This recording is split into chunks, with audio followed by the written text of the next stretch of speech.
dans un grand royaume africain, le vieux roi Stéphanie sentait sa fin approcher.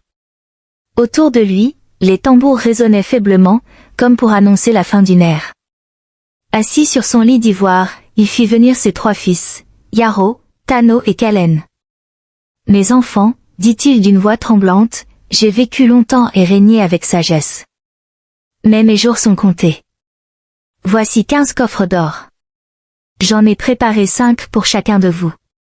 Faites en bon usage, car la richesse sans sagesse n'est qu'un fardeau. » 2 jours plus tard, le roi s'éteignit paisiblement. Le royaume tout entier pleura. Mais très vite, les pleurs cédèrent la place au festin. Les 2 aînés, Yaro et Tano, se laissèrent emporter par le goût du luxe. Ils achetèrent des troupeaux, des habits précieux, des bijoux pour leurs femmes. Les nuits du palais furent remplies de chants, de danses et de banquets. « Mon frère, disait Yaro en riant, notre père aurait dû mourir plus tôt, nous aurions profité plus longtemps. » Pendant ce temps, Kalen, le plus jeune, restait discret. Il ne dépensait presque rien, préférant méditer dans les jardins. Sa mère, vexée des moqueries des autres reines, vint un jour lui reprocher. « Fils ingrat. Tes frères font la fierté de leur mère, et moi, je vis comme une pauvre. Achète-moi des bijoux, montre que tu es le fils d'un roi. » Mais Kalen garda le silence. Le lendemain, il prit une bourse d'or et quitta le royaume, seul, pour chercher la vraie richesse. Sur la route, il arriva dans un village où des enfants traînaient un chien jusqu'à la rivière. « Que faites-vous » demanda-t-il. « Ce chien a volé la viande du prince. On va le noyer. » Kalen sortit une poignée d'or. « Laissez-le-moi. Je vous paie pour sa vie. » Les enfants, émerveillés, acceptèrent.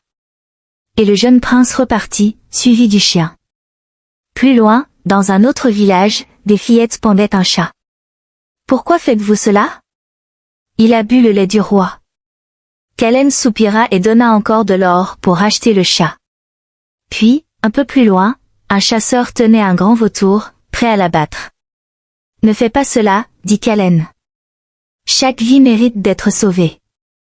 Voici une poignée d'or, libère-le. » Le chasseur, surpris, accepta. Et le prince continua sa route, accompagné du chien, du chat et du vautour. Après plusieurs jours, le vautour parla. « Homme au cœur pur, suis-moi. Je vais te conduire à celui qui saura te récompenser. » Ils marchèrent jusqu'à une grande montagne, où s'ouvrait une grotte dorée. À l'intérieur se trouvait le roi des vautours, majestueux et entouré de ses sujets. « Mon roi, dit le vautour, voici l'homme qui m'a sauvé la vie. Il mérite ta bénédiction. » Le roi des vautours descendit de son perchoir et dit. « Sous ma langue se trouve un anneau magique. Prends-le. Il réalisera tous tes souhaits, mais souviens-toi, la magie obéit au cœur, pas à la cupidité. » Kalen prit l'anneau, remercia le roi et murmura. « Je souhaite rentrer chez moi. » À peine eut-il parlé qu'il se retrouva au cœur de son village. Kalen dit à l'anneau. « Je veux un grand palais et une cité prospère pour ma mère. » En un instant, un vacarme retentit, un immense palais jaillit du sol, entouré de jardins et de rivières. Sa mère, ébahie, s'écria. « Mon fils! Les dieux t'ont béni. » Tout le village venait admirer le nouveau roi. Kalen se maria avec une belle jeune femme, Sira, douce et curieuse. Mais dans un moment d'imprudence, il lui raconta l'histoire de l'anneau magique. Une nuit, pendant son sommeil, Sira prit l'anneau, le cacha sous sa langue, et s'enfuit.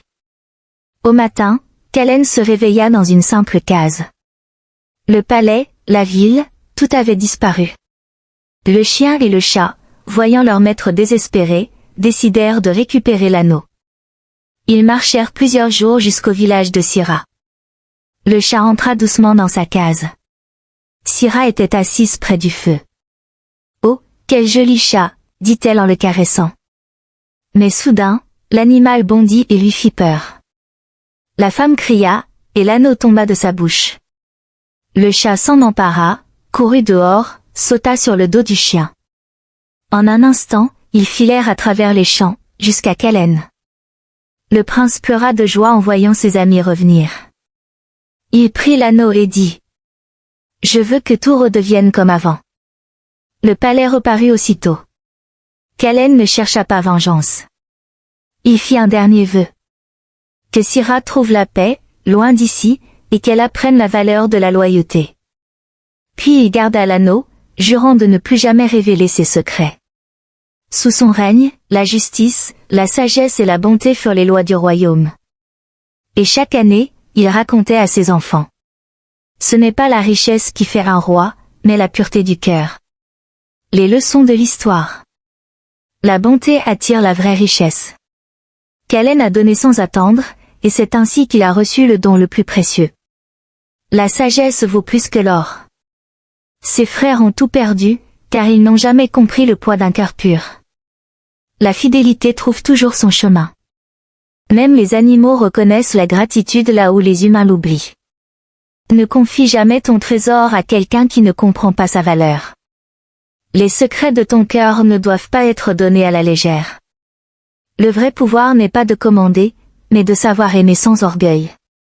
Cette histoire te rappelle que les bénédictions arrivent à ceux qui agissent avec un cœur pur. Si tu as aimé ce conte africain, abonne-toi, like et partage, car chaque leçon mérite d'être entendue.